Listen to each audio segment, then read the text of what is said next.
Hey, I'm Rob Edler, and welcome to Understanding Upstate, the podcast dedicated to exploring what makes upstate New York such a unique place. Each week, my co-host Jim Search and I dive into a new upstate topic to better understand what's up upstate. And this week, we're gassing up the car and taking a drive to Saratoga Springs. Go take a dip. Sure. Let's fucking do it, man. Let's get in there. Have you been to Saratoga Springs? I sure have. I went to a wedding up there. Lovely. All right. In 2012, maybe? Nice. 2013. Had a great time. I had a really good time at that wedding, from what I remember. I got pretty fucked up. Sure. I'm going to be really honest. That mineral water will do it to you. That'll do it to you. If that's what they call it something different where I'm from, but yep. You call it mineral water, we call it something else, but I feel you on that. My buddy Paul got married up there, and had a very good time. And it was nice. It's nice up there. It seems like it. I've never been. I always pass through on on my way to the Adirondacks. I'm like, man, we should go, but just never. It's a long enough drive where there's not a lot, not enough time to pull over. And Saratoga Springs seems like a place where, like, you want to, if you're passing through, you still want to spend probably a couple hours, get lunch kind of thing. Sure. Never had the time, but I'm excited to learn more about it and then hopefully convince me to pull over next time to Saratoga Springs. Sure.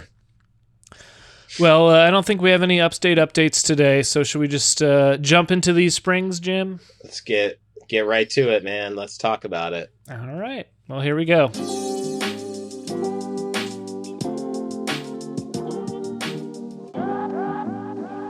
Saratoga Springs is a city in Saratoga County. Go figure. New York, United States. Of all places. Yeah.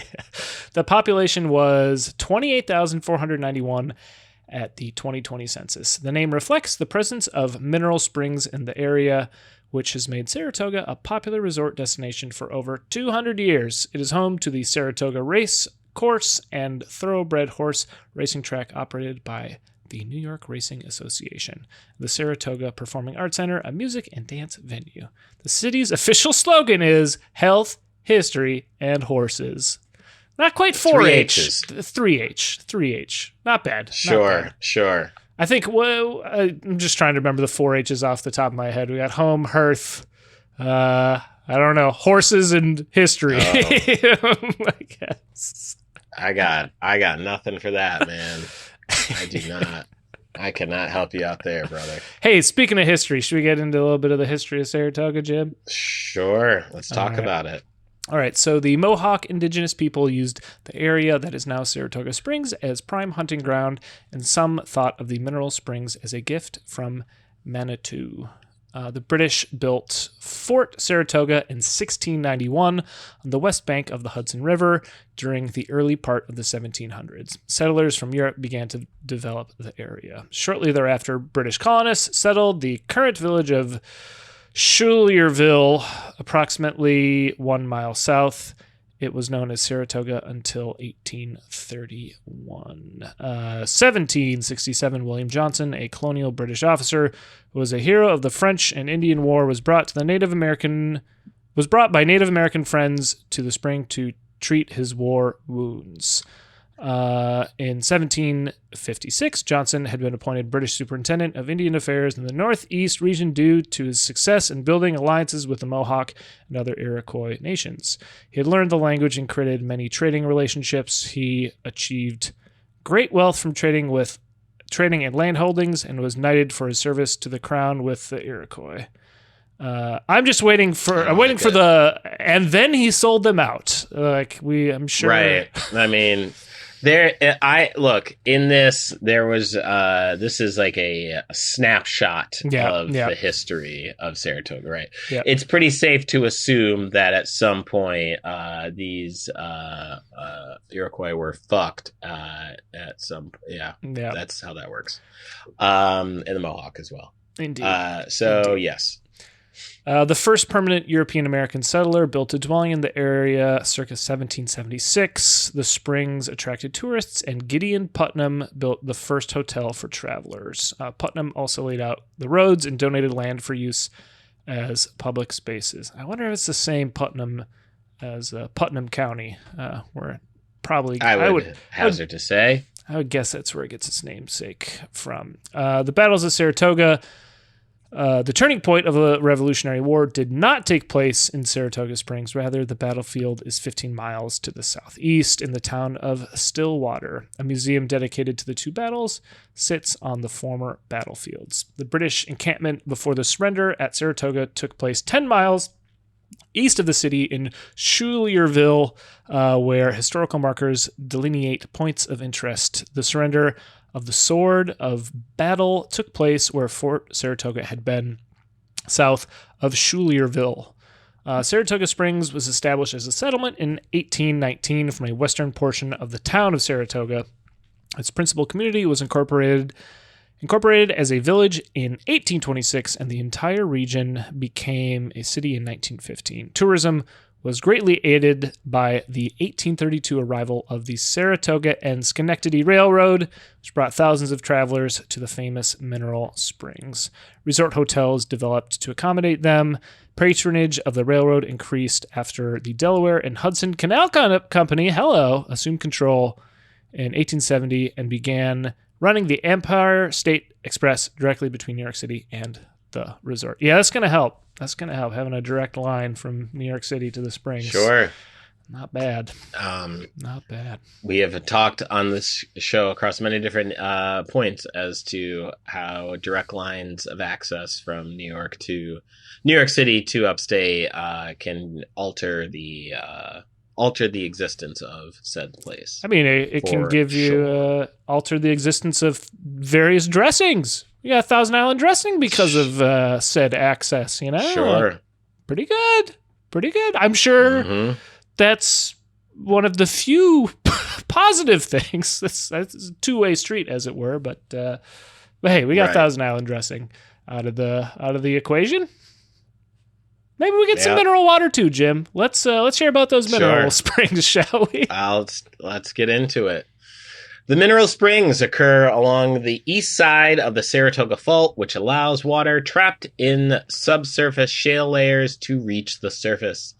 The fault displacement can be seen on the east side of Broadway, with the best view of the fault at High Rock Park Cliff. Cool. I didn't know there was a fault anywhere near us. Yeah. Maybe that's why we're getting all these earthquakes. We had a few earthquakes. Well, at least Jersey has had a few earthquakes in the last few days. Yeah. I wonder if the Earth is crumbling. Could be. Maybe. Could be that. The Mohawk indigenous people who inhabited this area used the springs for several hundred years before the arrival of European settlers or colonizers. Later, drilling technology was employed by settlers to tap into the spring sources, and by 1900, 203 springs were flowing, some of which were tapped for carbon dioxide extraction as well as mineral water. This proved to be unsustainable, and by 1908, New York State passed restrictions on use to allow the aquifer to recharge. As of 2019, there are only 17 productive springs. Wow. Surprise. Towards the end of the 19th century, excessive pumping for commercial bottling was threatening to deplete the springs. In 1911, the New York State Reservation, now the Spa State Park, was created to protect the springs, and the Lincoln and Roosevelt bathhouses were built. Currently, visitors can soak in the mineral waters at the historic Roosevelt bathhouse, which provides spa treatments. Delicious. Is that at the state park? Can you go, there's like a state park spa? Is that what I'm hearing? I think so. You can find me at the spa, baby. That's pretty cool. With cucumbers on my eyes. The water from the springs is high in mineral contents, including iron, magnesium, calcium, lithium, iodine, chromium, sodium, zinc, barium, and with 9 of the springs reporting radium content. So many natural things afoot. Believed by generations to have healing powers, springs can be found in multiple places around town. However, scientists dispute any medical properties from consuming the water due to the high levels of sodium and radium in some of the spring's sources. Most of the springs are covered by small pavilions and marked by plaques. Others are less conspicuous, sometimes just a spigot in a rock. The springs are famous. Just a little spigot in a rock. That's fun. Just popping up. Just around town. Yeah. The springs are famous for their varied and distinct tastes. Some are clear fresh water, others are saltier, and some taste strongly of certain minerals such as sodium bicarbonate and sodium chloride. Some nice seltzer water. There is a sulfurous odor, but mineral analysis of the water consistently shows almost no presence of dissolved sulfur. Not willing to find out. Yeah. I would almost prefer there is evidence of sulfur. Why does it smell like that? That's concerning. That's why I'm not here to test it. The sulfur is in the form of gas hydrogen sulfide, which gases from the water very quickly. Visitors are welcome to bottle the spring water for personal consumption. Okay. There you go. All right. If you want. Sure. And we're going to talk a little bit about the demographics of Saratoga Springs as of 2012. Mm-hmm. However, I'm willing to say I doubt these numbers have deviated very significantly in the last 13 years. If you are in the Saratoga Springs area, you can certainly let us know if these have gone up or down, but I'm going to take a broad swing here. As we were saying, as of 2012, there were 26,711 people, 11,312 households, and 5,923 families residing in the city. The population density was 921.1 inhabitants per square mile. There are 11,584 housing units with the average density of 407.5 per square mile. So you can throw a stone at a neighbor if you feel so inclined. The racial makeup of the city was 92.5% white, surprise, 1.7% African American, bigger surprise, 0.1 Native American, what? 2.01% Asian, 0.0% Pacific Islander. Had a feeling. Yeah. And 0.64% from other races and 3.1% from two or more races. Hispanic and Latinos of any race were 4.0 of the population. And again, I'm willing to bet that those numbers are consistent. Rob, that is a little bit of the people in the town. How do they make money? How's money flowing through that little town of theirs? Well, let's get into it. So Saratoga Springs regards tourism as an industry during the warmer climate, which becomes heightened around the time of the Saratoga Racecourse, which is open to the general public. The Saratoga Spring Water Company, a division of Anheuser-Busch, is located on Geyser Road. Great name for a water company. Location operating since 1872. This sparkling water has also been served at multiple presidential inaugurations in Washington, D.C., and for Barack Obama's second inauguration. What was the water used for the first? What a weird detail. It also served participants at the 2023 APEC Summit in San Francisco. I feel like Saratoga Spring water has become kind of like, entered the zeitgeist more recently. Like it was parody. There's some like influencer who's taken like face baths with Saratoga Spring seltzer water. They parodied it on SNL this year. I forget who was doing it. Maybe an athlete. Someone had an insane morning routine with Saratoga Spring water, and it included like washing their face with it. But yeah, that's the same company. A little blue bottle. It is never cheaper than $5. It is a pricey seltzer. It is a sign of royalty. Mm-hmm. I'm feeling real ritzy if I'm springing for some of that Saratoga Spring water, or I'm desperate. I've done it more in desperation than anything else. Let's talk about a little bit about the arts and culture. The Saratoga Performing Arts Center, SPAC, is a covered outdoor amphitheater located on the grounds of the Saratoga Spa State Park with a capacity of 5,000 in reserved seating and 20,000 plus in its general admission lawn area. That's pretty good size. SPAC is the summer home of the Philadelphia Orchestra and the New York City Ballet. It has hosted a weekend-long jazz festival since 1978. Sorry. Only one weekend? Just one weekend-long jazz festival. Come on, guys. That's it. Give me That's all you get. Give me a little bit more than that. You want a week long? Yeah, give me a week. Fucking the Philadelphia Orchestra has the whole goddamn summer. Give me a week for jazz. Come on. Sure. Since 2006, the Saratoga Native American Festival has been held on SPAC grounds each fall. Museums in the area include the National Museum of Dance and Hall of Fame. All right. The National Museum of Racing and Hall of Fame, the Tang Teaching Museum, and the Saratoga Automobile Museum. The singer Don McLean was a frequent performer there earlier in his career. At the Automobile Museum? Okay. Cool. Sure. The Saratoga Springs is home to Yaddo, a 400-acre artists community founded by Wall Street financier Spencer Trask and his wife, author Katrina Trask. Since its inception in 1900, Yaddo has hosted 68 authors who later won the Pulitzer Prize and one Nobel Prize winner. Saul Bellow, Leonard Bernstein, Truman Capote, Aaron Copland, Sylvia Plath, and David Sedaris have all been artists in residence. That's cool. Certainly have heard that's pretty slick. Heard of every single person I just mentioned. That's I mean, yeah, if you get invited there, you're doing something right. Let's see. Let's talk a little bit about some of the parks and recreation. We got thoroughbred racing, of course. This is the Saratoga Race Course, which opened on August 3rd, 1863. The first track was located on East Avenue at the present Oklahoma Training Track location, which is perpendicular to the present Saratoga Race Course, which opened the following year, founded by John Hunter and William R. Travers.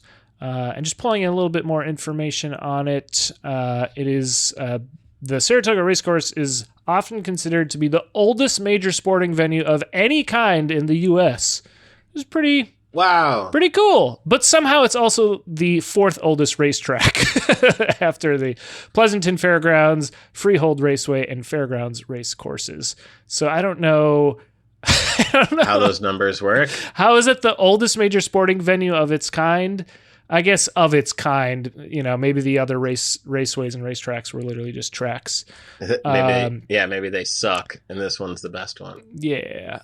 A little more information on the track here, the race course. The Saratoga Springs was, of course, the site of trials of speed and exhibition of horses at county fairs as early as 1822 and 1847, and in anticipation of the New York State Fair being held in Saratoga. That's September. Remember from our previous episode, it did move around a little bit initially.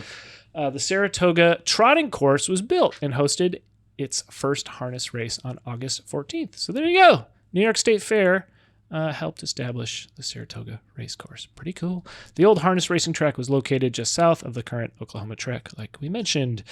1857, the Empire Race Course was opened on an island in the Hudson River near Albany, but it was in operation only a short time.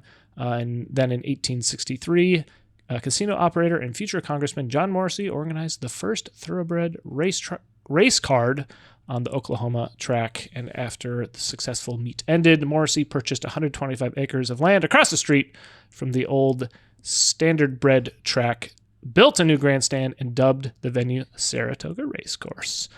It has been in use almost every year since 1863, with only a handful of exceptions. The course was closed in 1896 due to increasing competition among thoroughbred tracks, making the meet at Saratoga not viable that season. Well, there you go. It's certainly not the case these days. I think more racetracks are closing each year. Anti-gambling legislation, which had passed in New York, resulted in a cessation in all thoroughbred racing in the state during 1911 and 1912. I didn't know that. And in 1943 to 45, racing was curtailed at Saratoga due to travel restrictions during World War II. During those years, the stakes races usually held at Saratoga were instead contested at Belmont Park, just here outside of New York City. That's just a little bit about the track there. We got some more details about the actual course, but we're gonna press on back to Saratoga Springs proper, Jim. Let's learn about basketball, shall we? We're talking basketball. There you go. Saratoga Springs is home to the Saratoga Racers of the American Basketball Association, which play their home games at Saratoga Central Catholic High School. The city was previously home to the Saratoga Harlem Yankees and Spa City Gamblers. Saratoga Harlem Yankees is a mouthful. And also kind of a bit of a shoehorn in there. Yeah. How'd Harlem get involved? Yeah, I don't know. Harlem just showed up? I don't know. Let's see. It was they also these Harlem. Go ahead. I was gonna say because Harlem's in New York City. Yeah, not in upstate New York. I think the team went under no less than 4 names. It used to be the New York Harlem Yankees. Then it was the Saratoga Harlem Yankees. So I guess they must have moved from New York City. Okay. And then it was the Saratoga Harlem Yankees and also the Schenectady Yankees, finally ending as the Glens Falls Saratoga team. That's such a wild... Oh man, yeah, all in the span of like 3 to 4 years. Man, there you go. Spa City Gamblers is a much better name. What a great name! Yeah. What a great name! Yeah, tells a lot about what's happening. Yep, I like it. For sure.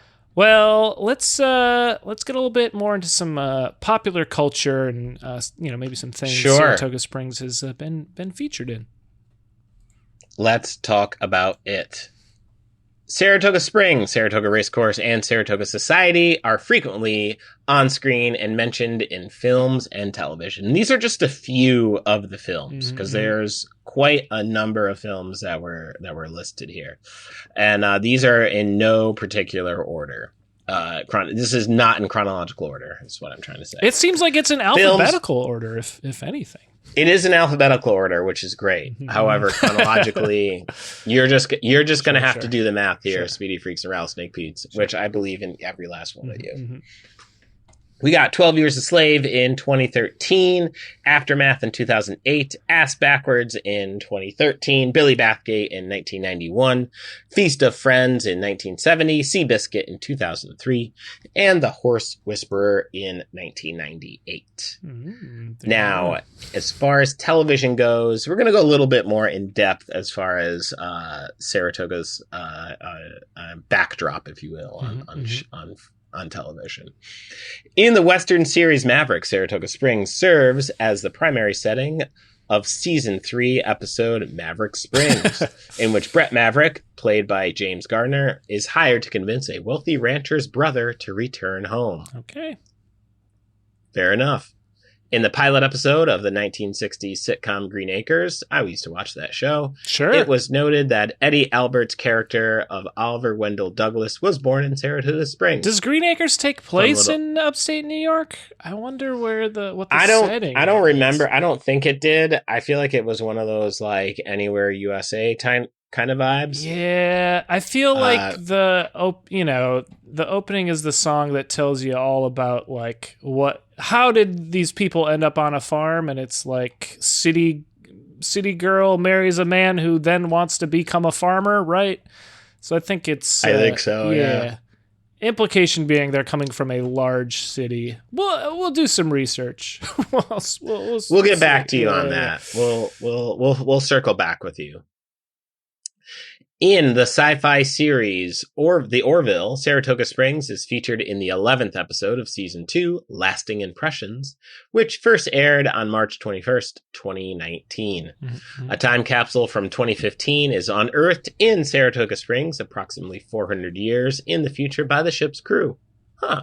There you go. One of the items contributed is a smartphone by a young woman who is a native of the city named Laura Huggins, played by Leighton Meester, who wanted future discoverers to know about her and her life.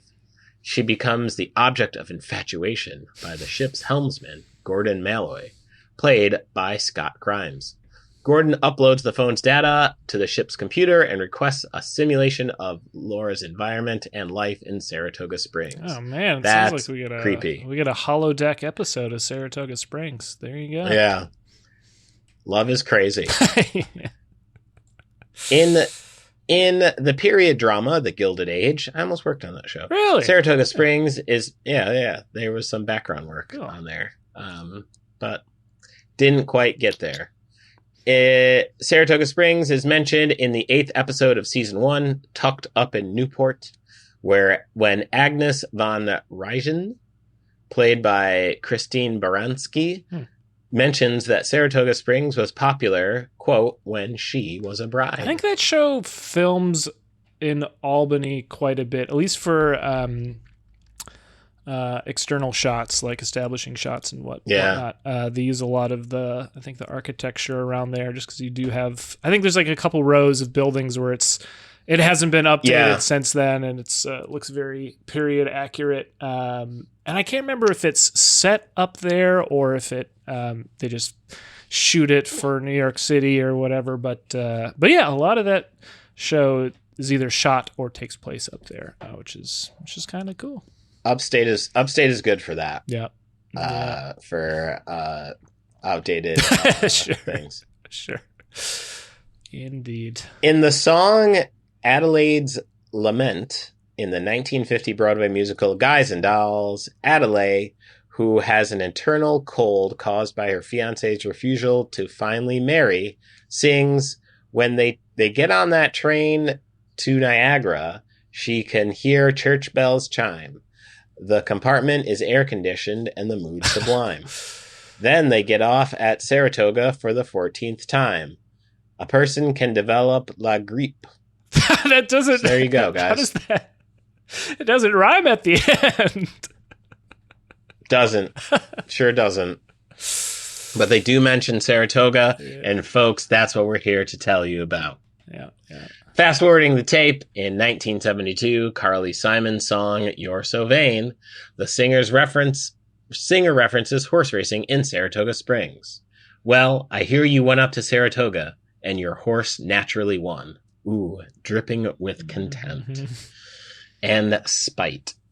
In 1987, Whitney Houston's music video for "Didn't We Almost Have It All?", the second single from her second album, was filmed at Saratoga Performing Arts Center. The video was rotated regularly on MTV, and it eventually became her 5th of a record-breaking 7 consecutive #1 hits on the Billboard 100. All right. Untouchable she was. Yep. On September 1st, 1977, Jackson Browne recorded Rosie at SBAC, and it appeared on the platinum album Running on Empty the following year. Cool. All right. It is believed that the club sandwich was invented at the Canfield Casino in 1894. I just got to say, So, top 5. It's in the top 5 for best sandwiches of all time. is in the Mount Rushmore of sandwiches? I think so. I think you we will. can say that. Sure. I think so. It's a good one. It's solid. A legend claims that potato chips were invented at Moon's Lake House on Saratoga Lake by George Crumb in 1854 in response to a customer's constant remarks about French fries being cut too thick.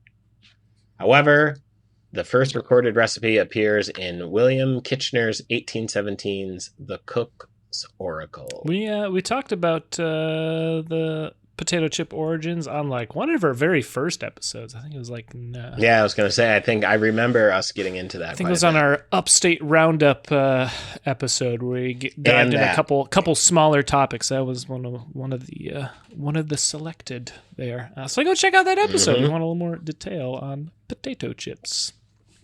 It all interconnects, folks. These here episodes, like a delightful puzzle, if you will. Where does Saratoga Springs appear in other facets? Well, I'm here to tell you that. Walt Disney World Resort has a themed resort called Disney Saratoga Springs Resort and Spa, whose theme and design pay homage to this city. Interesting. Yeah. Additionally, the Walt Disney World Railroad Station at Main Street, USA in the Magic Kingdom was remodeled after and closely resembles the culturally significant Victorian-style railroad depot that once stood within downtown Saratoga Springs. Jim, can you imagine if Walt Disney World had a Disney's Binghamton? I can. There'd be a shopping cart with 3 fucking wheels on it. Sure. There'd be somebody in a starter jacket who's addicted to opioids. There'd be a lot. There'd be a snow leopard with 3 legs, like we learned about in last week's episode. They could do a lot there. There'd be a lot of shit. They could do a lot. There'd be a lot of shit going on. I would eat a Disney Speedy, though. I feel like they could, Disney's not messing around with their mass producing food. Like a Disney Speedy, sign me up. I'll take it. And also, if they need just like a consultant, right? Like a cultural consultant, like fucking hire me. There you go. Let me know. There you go. I'm with it. Curate. So be a curator. Yeah, it'd be incredible. The Courtship of Susan Bell, a story by Anthony Trollope, set in Saratoga Springs, appeared in Harper's New Monthly magazine in 1860 and was subsequently included in Trollope's Tales of All Countries. Okay. The James Bond novel Diamonds Are Forever contains several scenes set in Saratoga Springs and its racecourse. I wonder, I guess it's must not be in the movie. I don't know. Is that the one where James Bond goes to New York City and is, I think probably a bit racist if memory serves correctly. Probably. Probably. Yeah. I wouldn't be. Yeah. That wouldn't shock me too hard. Wouldn't be blown away by that. Yep. In the novel Katie, written by Michael McDowell, part, what is that, 4? No. 9. 5. 9. 9. Is that 9? Yeah. I'm like, why can't I read Roman numerals to save my life? I'm a product of Binghamton, New York, baby. Part 9 is set in Saratoga Springs. And finally, Saratoga native Solomon Northrop's memoir, 12 Years a Slave, was made into a hit movie in 2013, as we spoke of before. Now, Saratoga has some sister cities, right? These are some cities that have some connection, some kindred spirit with this little town, and we're here to tell you who they are. I'm going to butcher this pronunciation, but you'll have to just correct me if you speak French. Vichy? Vichy. You're close. Vichy? Yeah, Vichy. Vichy, France, since 1994. And interestingly enough, Waveland, Mississippi. Yeah. In the spring of 2006, Saratoga Springs decided to help out the people of Waveland in the aftermath of Hurricane Katrina via a Mardi Gras themed festival downtown. How that helps? I was gonna say, let's throw a rager. Let's let's throw a big ass party. I don't know, folks. In support of this. I feel like there could be some other ways to help out some folks there, but yeah, don't. What do I know? Rob. Oh yeah, go ahead.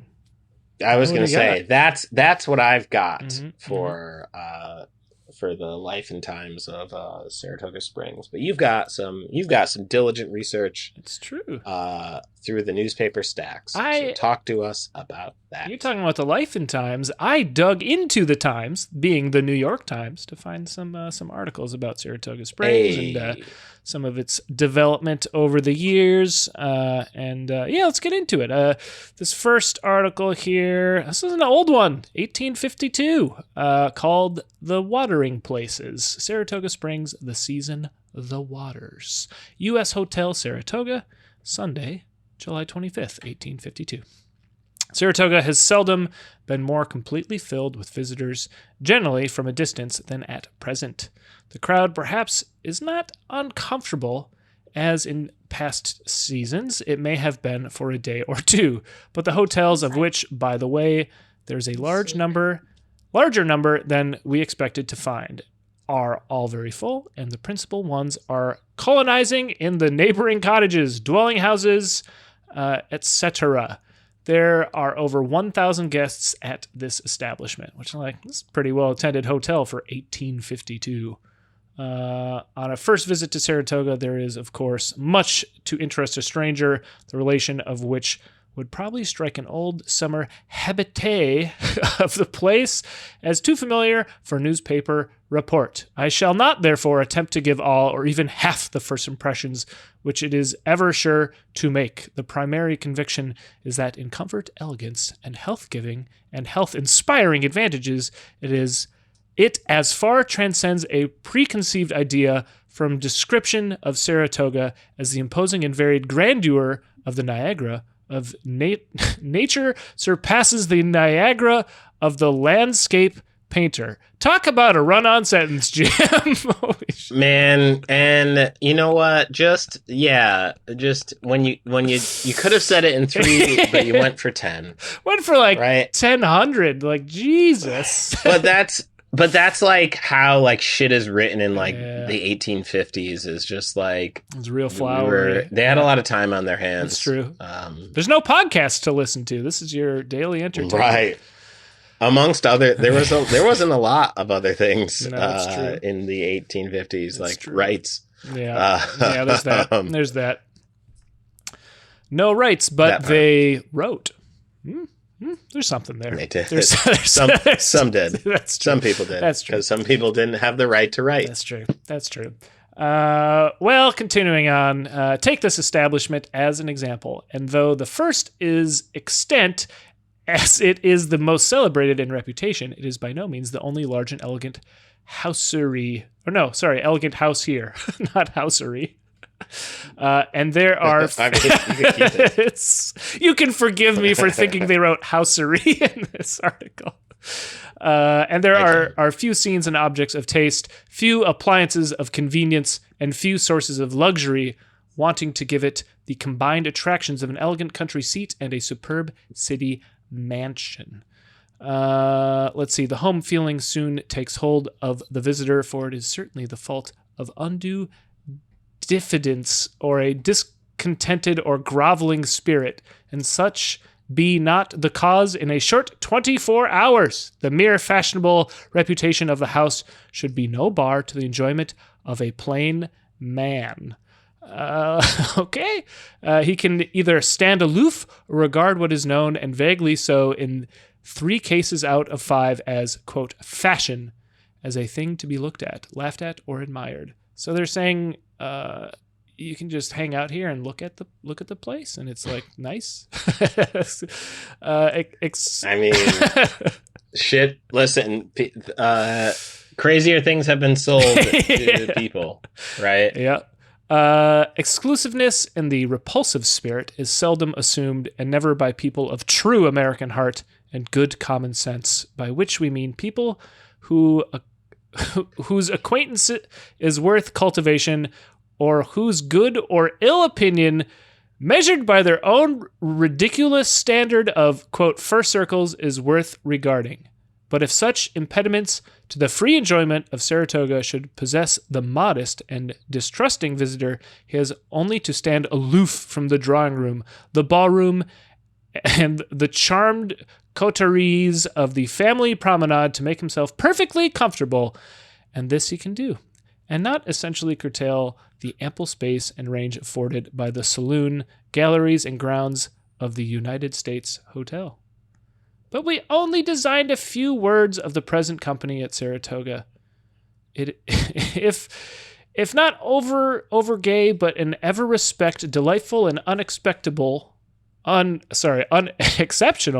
composed as far as we are advised, after every reasonable inquiry, of as fine a class of summer visitors as could possibly be drawn from the 4 quarters of this great and happy country. Nearly every state is at present represented, in the cities of New York, Philadelphia, and New Orleans, largely and highly respectably so. We have remarked neither pretension nor dissipation. The varied social attractions of the place are made conspicuous by the free and unrestrained commingling of hundreds of the best citizens and families of North and South, and by a happy and seemingly universal purpose to make the most in a truly rational sense of, quote, the season. Whatever is otherwise about Saratoga certainly does not appear on the surface, nor is it of evil report here, whatever may have been fancied at a distance. We're almost done. On the famed mineral waters of the Congress Spring, we shall say little. Well, goddamn. They have a worldwide reputation, the claims to which can only be fully visited and appreciated by an early morning visit. They are as refreshing and delightful to the taste as they are health-giving to the system.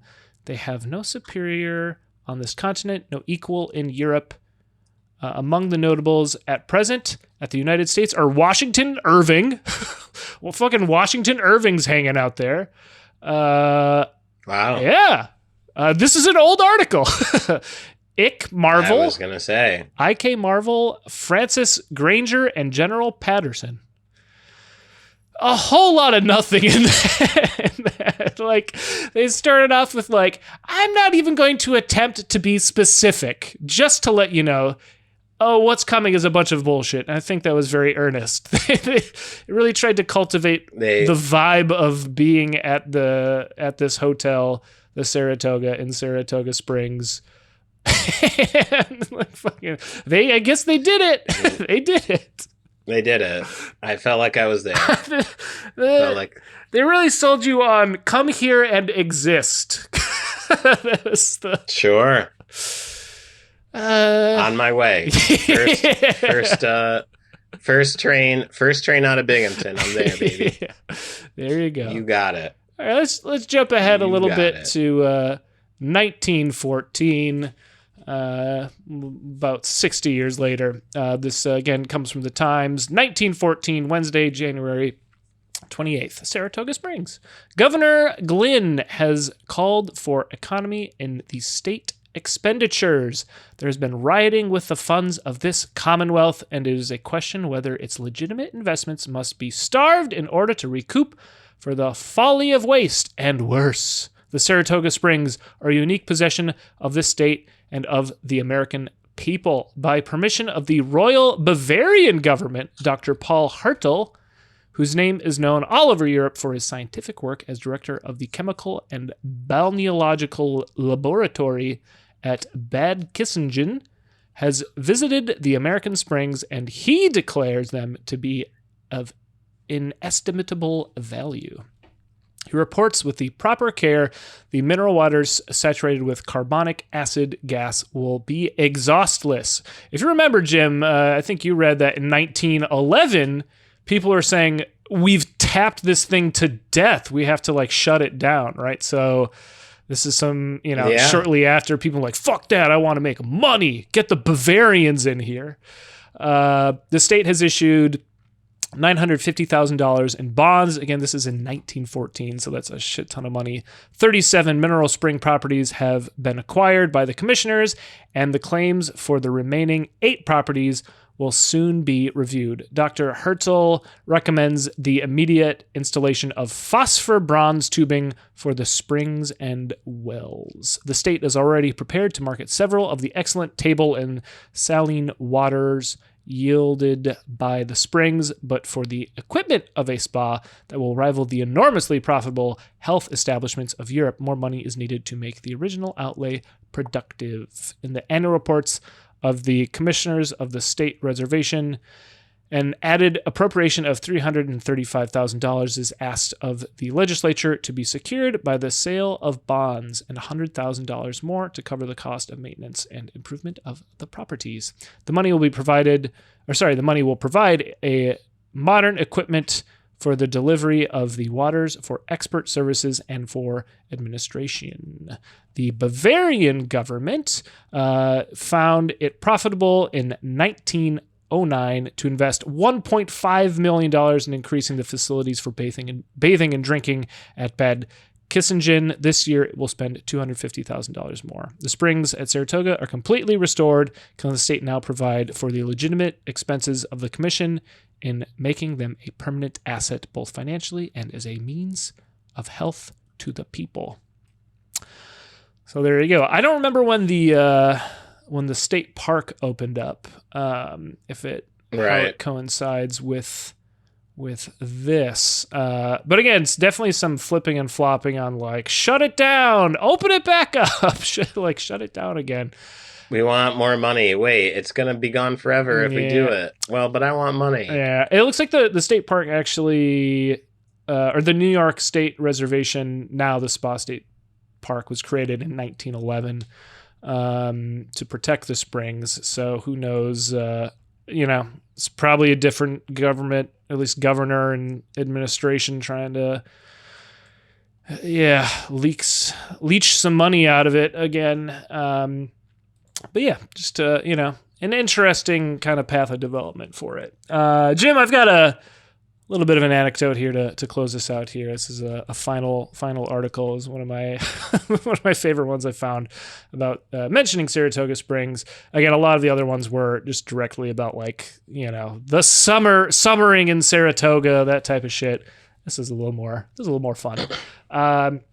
This is from 1948, January 21st. Again, the New York Times. Boy, runaway 8 of Astoria, seized on train, traveled to Saratoga Springs without fare. Just pulled up. Let's learn about it. The handicap of being only 8 years old and having no money proved no deterrent to Walter Smith of 2827 37th Street, Astoria, Queens, when he decided on Monday to visit an uncle in Montreal.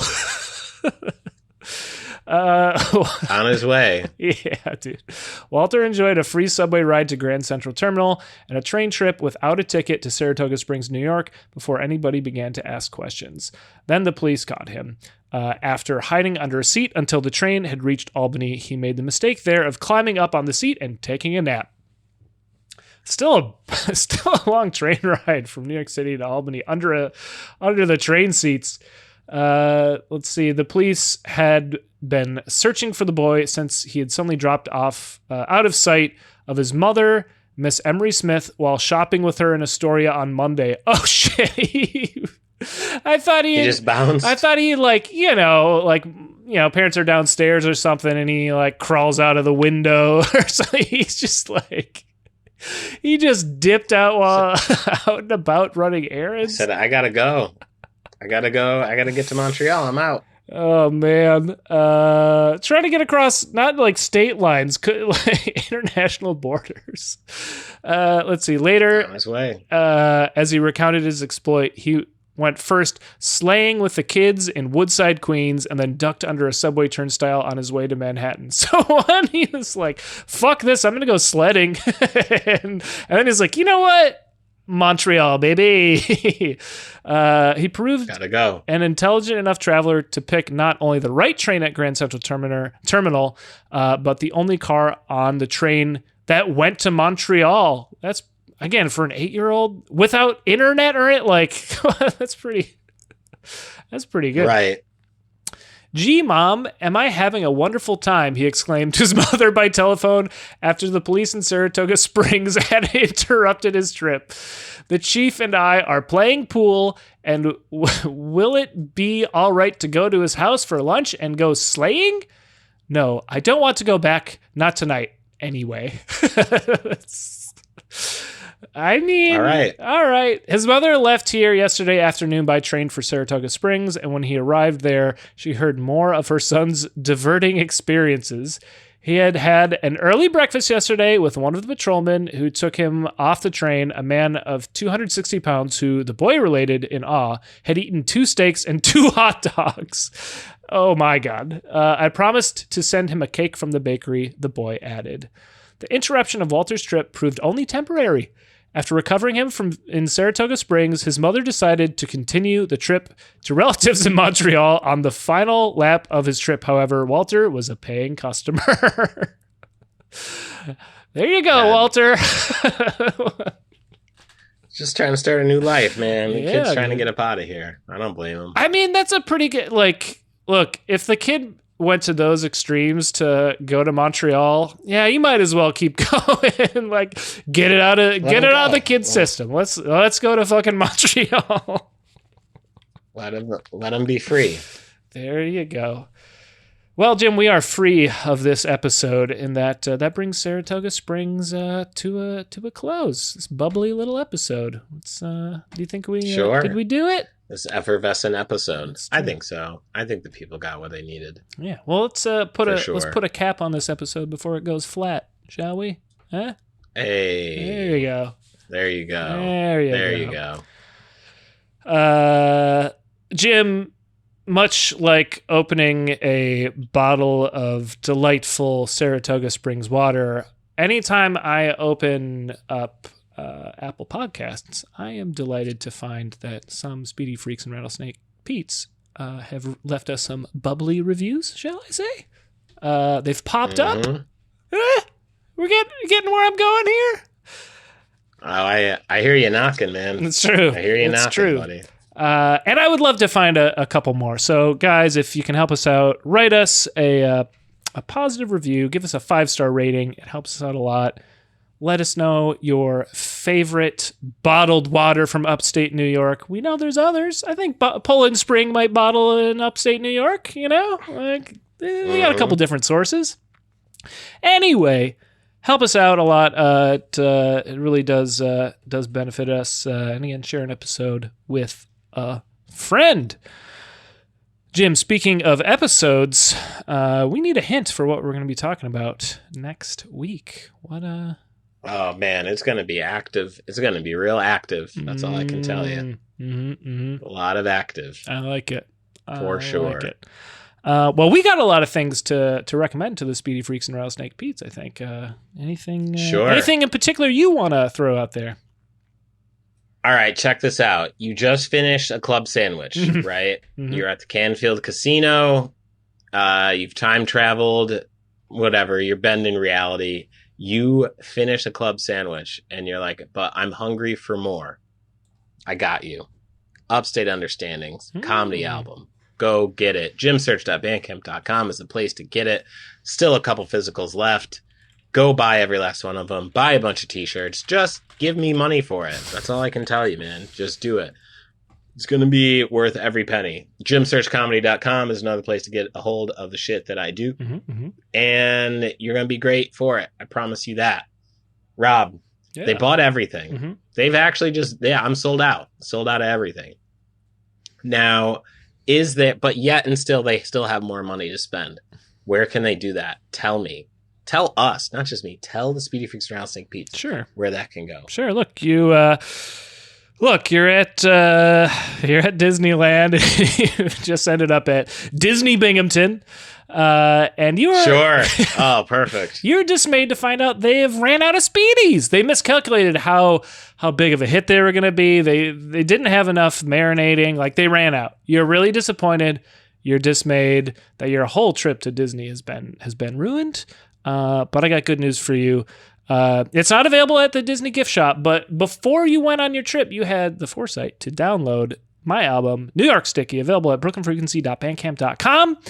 And you threw that sucker on, and you know what? There might even be a song on there inspired by Speedies, because part of that album is actually the soundtrack to a documentary we made that is a behind-the-scenes look at Jim's album, and one of those songs titles, I believe, indirectly references Speedies in some way. I definitely have there's a couple food references in that album. Love it. So like MF Doom. There you go.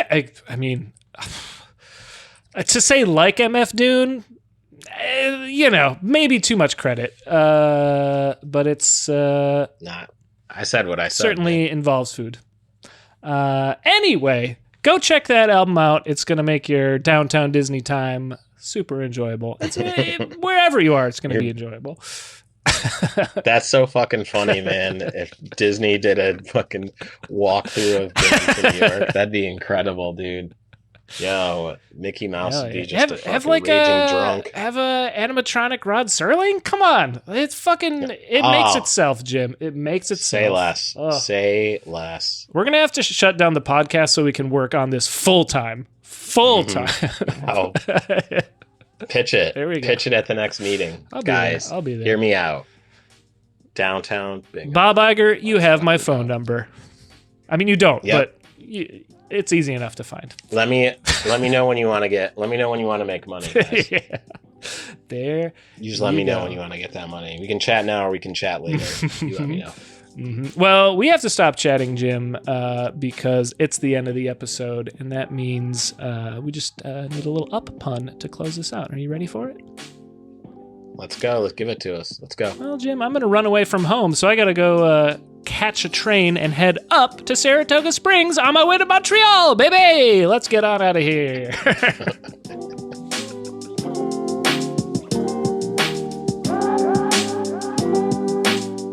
Understanding Upstate is a podcast hosted by Jim Search and Rob Adler, edited by Rob Adler, and music from Regal Monk.